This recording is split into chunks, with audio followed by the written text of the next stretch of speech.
लूका रचित सुसमाचार 11वां अध्याय।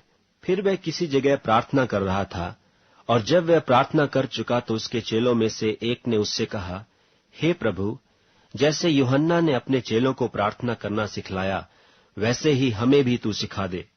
उसने उनसे कहा, जब तुम प्रार्थना करो तो कहो, हे पिता, तेरा नाम पवित्र माना जाए, तेरा राज्य आए, हमारी दिन भर की रोटी हर दिन हमें दिया कर, और हमारे पापों को क्षमा कर, क्योंकि हम भी अपने हर एक अपराधी को क्षमा करते हैं, और हमें परीक्षा में न ला। और उसने उनसे कहा, तुम में से कौन है कि उसका एक मित्र हो और वह आधी रात को उसके पास जाकर उससे कहे कि हे मित्र, मुझे 3 रोटियां दे, क्योंकि एक यात्री मित्र मेरे पास आया है और उसके आगे रखने के लिए मेरे पास कुछ नहीं है। और वह भीतर से उत्तर दे कि मुझे दुख न दे, अब तो द्वार बंद है और मेरे बालक मेरे पास बिछौने पर हैं, इसलिए मैं उठकर तुझे दे नहीं सकता। मैं तुमसे कहता हूं, यदि उसका मित्र होने पर भी उसे उठकर न दे, तो भी उसके लज्जा छोड़कर मांगने के कारण उसे जितनी आवश्यकता हो उतनी उठकर देगा। और मैं तुमसे कहता हूं कि मांगो तो तुम्हें दिया जाएगा, ढूंढो तो तुम पाओगे, खटखटाओ तो तुम्हारे लिए खोला जाएगा। क्योंकि जो कोई मांगता है उसे मिलता है, और जो ढूंढता है वह पाता है, और जो खटखटाता है उसके लिए खोला जाएगा। तुम में से ऐसा कौन पिता होगा कि जब उसका पुत्र रोटी मांगे तो उसे पत्थर दे, या मछली मांगे तो मछली के बदले उसे सांप दे, या अंडा मांगे तो उसे बिच्छू दे? सो जब तुम बुरे होकर अपने लड़के बालों को अच्छी वस्तुएं देना जानते हो, तो स्वर्गीय पिता अपने मांगने वालों को पवित्र आत्मा क्यों न देगा। फिर उसने एक गूंगी दुष्टात्मा को निकाला। जब दुष्टात्मा निकल गई तो गूंगा बोलने लगा, और लोगों ने अचंभा किया। परंतु उनमें से कितनों ने कहा, यह तो शैतान नाम दुष्टात्माओं के प्रधान की सहायता से दुष्टात्माओं को निकालता है। औरों ने उसकी परीक्षा करने के लिए उससे आकाश का एक चिन्ह मांगा। परंतु उसने उनके मन की बातें जानकर उनसे कहा, जिस जिस राज्य में फूट होती है वह राज्य उजड़ जाता है, और जिस घर में फूट होती है वह नाश हो जाता है। और यदि शैतान अपना ही विरोधी हो जाए तो उसका राज्य क्यों कर बना रहेगा? क्योंकि तुम मेरे विषय में तो कहते हो कि यह शैतान की सहायता से दुष्टात्मा निकालता है। भला यदि मैं शैतान की सहायता से दुष्टात्माओं को निकालता हूं, तो तुम्हारी संतान किसकी सहायता से निकालते हैं? इसलिए वे ही तुम्हारा न्याय चुकाएंगे। परंतु यदि मैं परमेश्वर की सामर्थ्य से दुष्टात्माओं को निकालता हूं, तो परमेश्वर का राज्य तुम्हारे पास आ पहुंचा। जब बलवंत मनुष्य हथियार बांधे हुए अपने घर की रखवाली करता है, तो उसकी संपत्ति बची रहती है। पर जब उससे बढ़कर कोई और बलवंत चढ़ाई करके उसे जीत लेता है, तो उसके वे हथियार जिन पर उसका भरोसा था छीन लेता है, और उसकी संपत्ति लूटकर बांट लेता है। जो मेरे साथ नहीं वह मेरे विरोध में है, और जो मेरे साथ नहीं बटोरता वह बिथराता है। जब अशुद्ध आत्मा मनुष्य में से निकल जाती है, तो सूखी जगहों में विश्राम ढूंढती फिरती है, और जब नहीं पाती तो कहती है कि मैं अपने उसी घर में जहां से निकली थी लौट जाऊंगी, और आकर उसे झाड़ा बुहारा और सजा सजाया पाती है।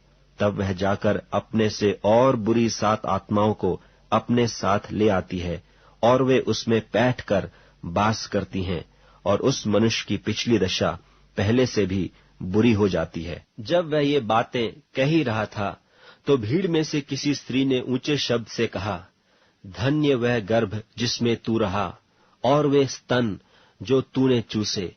उसने कहा, हाँ, परंतु धन्य वे हैं जो परमेश्वर का वचन सुनते और मानते हैं। जब बड़ी भीड़ इकट्ठी होती जाती थी, तो वह कहने लगा कि इस युग के लोग बुरे हैं, वे चिन्ह ढूंढते हैं, पर यूनुस के चिन्ह को छोड़ कोई और चिन्ह उन्हें न दिया जाएगा। जैसा यूनुस नीनवे के लोगों के लिए चिन्ह ठहरा, वैसे ही मनुष्य का पुत्र भी इस युग के लोगों के लिए ठहरेगा। दक्षिण की रानी न्याय के दिन इस समय के मनुष्यों के साथ उठकर उन्हें दोषी ठहराएगी, क्योंकि वह सुलेमान का ज्ञान सुनने को पृथ्वी की छोर से आई, और देखो, यहाँ वह है जो सुलेमान से भी बड़ा है। नीनवे के लोग न्याय के दिन इस समय के लोगों के साथ खड़े होकर उन्हें दोषी ठहराएंगे, क्योंकि उन्होंने यूनुस का प्रचार सुनकर मन फिराया, और देखो, यहाँ वह है जो यूनुस से भी बड़ा है। कोई मनुष्य दिया बार के तलघरे में या पैमाने के नीचे नहीं रखता, परंतु दीवट पर रखता है कि भीतर आने वाले उजियाला पाएं।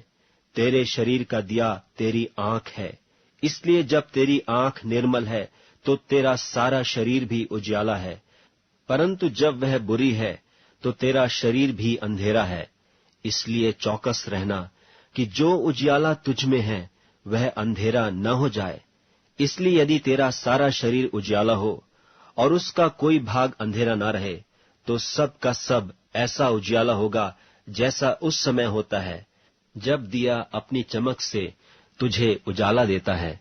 जब वह बातें कर रहा था तो किसी फरीसी ने उससे विनती की कि मेरे यहाँ भोजन कर, और वह भीतर जाकर भोजन करने बैठा।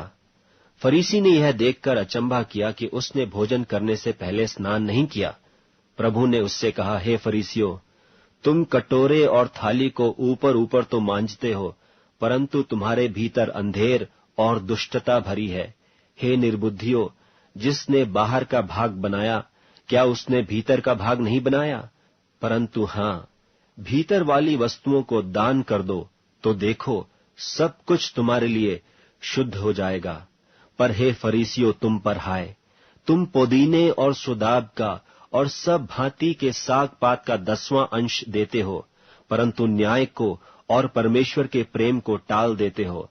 चाहिए तो था कि इन्हें भी करते रहते और उन्हें भी न छोड़ते। हे फरीसियों, तुम पर हाय, तुम आराधनालयों में मुख्य मुख्य आसन और बाजारों में नमस्कार चाहते हो। हाय तुम पर, क्योंकि तुम उन छिपी कब्रों के समान हो जिन पर लोग चलते हैं परंतु नहीं जानते। तब एक व्यवस्थापक ने उसको उत्तर दिया कि हे गुरु, इन बातों के कहने से तू हमारी निंदा करता है। उसने कहा, हे व्यवस्थापकों, तुम पर भी हाय, तुम ऐसे बोझ जिनको उठाना कठिन है मनुष्यों पर लादते हो, परंतु तुम आप उन बोझों को अपनी एक उंगली से भी नहीं छूते। हाय तुम पर, तुम उन भविष्यद्वक्ताओं की कब्रें बनाते हो जिन्हें तुम्हारे ही बाप दादों ने मार डाला था। सो तुम गवाह हो और अपने बाप दादों के कामों में सम्मत हो, क्योंकि उन्होंने तो उन्हें मार डाला और तुम उनकी कब्रें बनाते हो।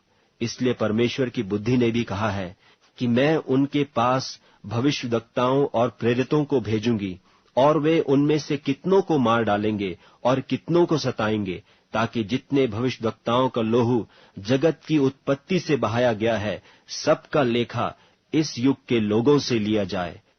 हाबिल की हत्या से लेकर जकरयाह की हत्या तक जो वेदी और मंदिर के बीच में घात किया गया, मैं तुमसे सच कहता हूं, उसका लेखा इसी समय के लोगों से लिया जाएगा।